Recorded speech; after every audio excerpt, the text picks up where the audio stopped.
Ganito yung sa amin ng instructors. Kasi, i-copy, pero parang face to face performance nyo. Parang very, ano yung, like, you are taking the exam online, nasa TV ka. Di ba? Parang, ang hirap. Para sa'yo. Pero sabi ko nga sa mga instructors, naku, very good model yun as e-copy student. As e-copy student ko. Sayang kasi. Sa lahat po, perfect. Nasa work ka. Okay lang, nagsasagot ka. Lalo na na-operahan po ako. Oo. Habang naka-confine, pansagot ako. Nakakonfine ka. Diyos ko, kakaiba ka talaga. Sayang ang moment po kasi. Yeah, you are in Wonder Woman. Wonder Woman. Okay, so based po sa result ng final demo. Actually, this is over 60. 60 pa ako. Over 60. Total. The highest is 4. Which is the performance is innovative. 3. Performance is satisfactory. So we have different criteria here on the part of the teacher's action. How many 4s do you have? There are 6 all in all, but we've got 3 lang. Diba? And the rest lang. Diba? And the rest is oh, so that Okay po is, ba yun? Okay po yun. yes, that is outstanding. 4. So, ibig sabihin, the feedback or the comment really high. And dalawang satisfactory lang po. This is for the one evaluator. Ah, okay. Okay pa. So, we've got 55 over 60. Sa isa po yun. Isa-isa kasi naman, hindi ko siya kailangan isa-isang and your lesson plan is outstanding. Mostly, the rest is very satisfactory. The other criteria, it's because aligned ka na ang lesson plan. Actually, a comment lang ang isang evaluator. Lahat daw nasa your notes. Hindi siya nag-observe ng notes. Very smooth, aligned. Tapos sabi ng isa, pwede buray. So, tapos lang sa akin na gano'n na. And then the other one, they've got 53 over 60. Isa po 55, isa po 53. So, very satisfactory. And outstanding. Kasi isa, walang 2. Pangalawang turo ko lang po yun. 4 and 3. Pangalawang turo ko pa lang po yun. Very engaging kasi yung activity and in real life. Talagang makarelate. Reflection perfect.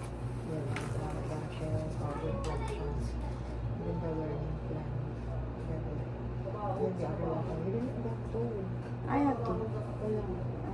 4 and 3 lang. 4 and 3. Siguro yung iba, kasi some students are not asking questions. Some are not able to explain their ideas. Well, siguro kasi nga groupings. So, hindi natin talagang individual. But for the activity, engaging activity. Kasi through personal, talagang makarelate ka. Ako student. Sa akin nga po yung mga ano nila, naiyak ako. Ang ganda ng mga reflection. Reflections. More on reflections. Parang kung ako yung student, mariretain sa akin.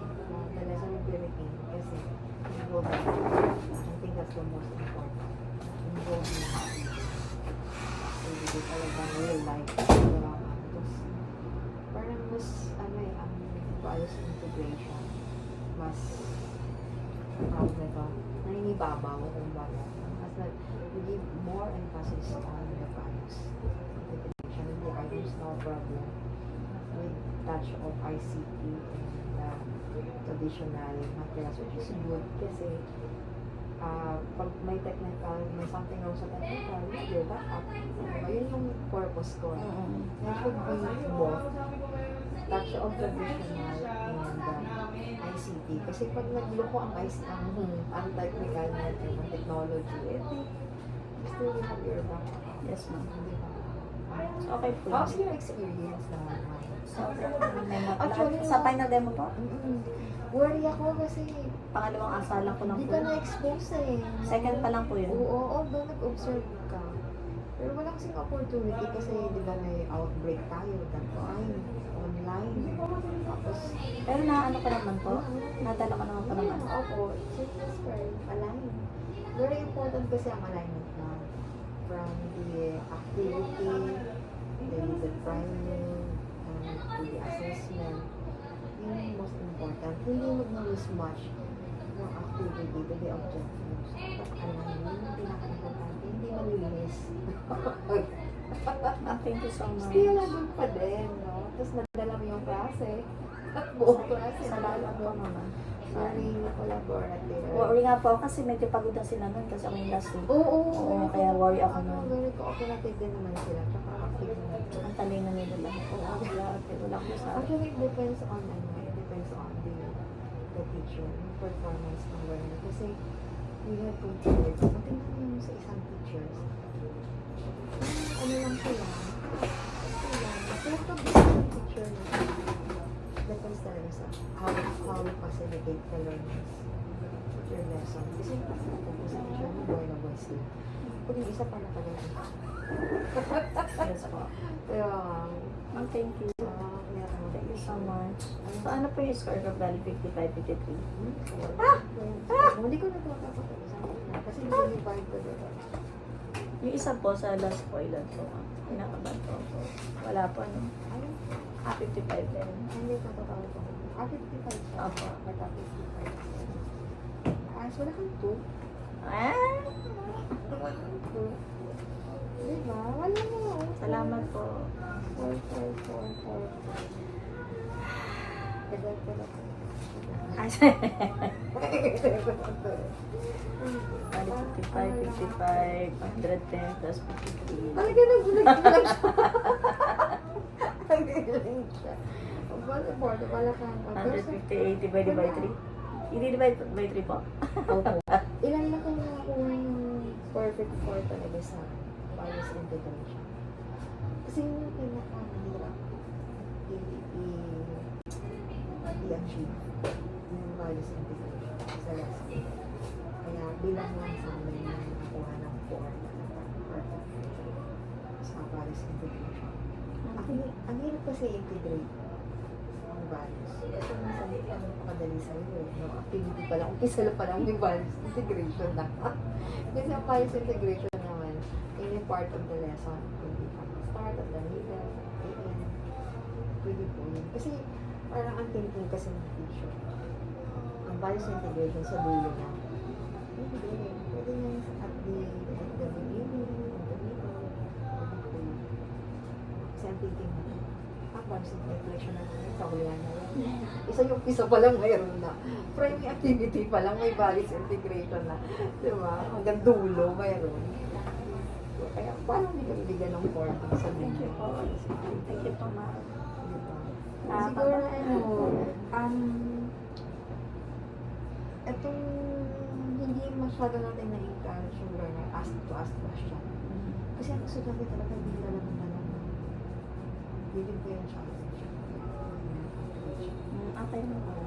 Kasi hindi naman lahat talaga nagtatanong. Gusto nila just doing activity. Siguro yung challenge natin. Why not, kapag nagturo tayo, instead na ikaw mag-hearing question. And question. And then, kasi ang estudyante, common sa kanila, laging condition na. So, why not gawin mo siyang a sort of assessment? At sino magbigay ng isang question like that? Wow. At yung question mo, yung iba ang sasagot. Tapos, what will you do as a teacher? Confirm ka na. Confirm up ka na. Just admin ko doon sa sagot. Kung may kulang ka sa sagot. Diba? Yun naman yung role. So, ganun gagawin mo. Sa particular question siya. Sagot yung iba. Paraan. Diba? Para talagang magtatalong talaga sila. Kasi ano kasi Student-centered. Oo, student-centered. Kaya sila naman ang magtanong about yung lesson. No? Kaya, hindi gawin mo, state ka ng generalization. Sige, out of my generalization, can we construct what comes out of this? Pero point system yan, parang talaga yung galawa sila. Kasi yung mga estudyante nga, lagi nilang may kapalit na points. Diba? Parang feeling ng estudyante, pag nagsasalita ako, may points dapat. Pag nag-recite ako, dapat may points. Or don't it. Diba? Pero formative yun. Hindi siya. Saka na tayo sa graded. Diba? Thank you, ma'am. Maraming salamat po. Uwi ka pa doon. Hindi po, hindi nga po yung graduation po. After graduation, uwi ka. Opo. Ano? Kailangan magtrabaho. Dahil bayarin. Pero Kaya po gusto pumunta sa inyo. tayo ka na high school? Ha? Tayo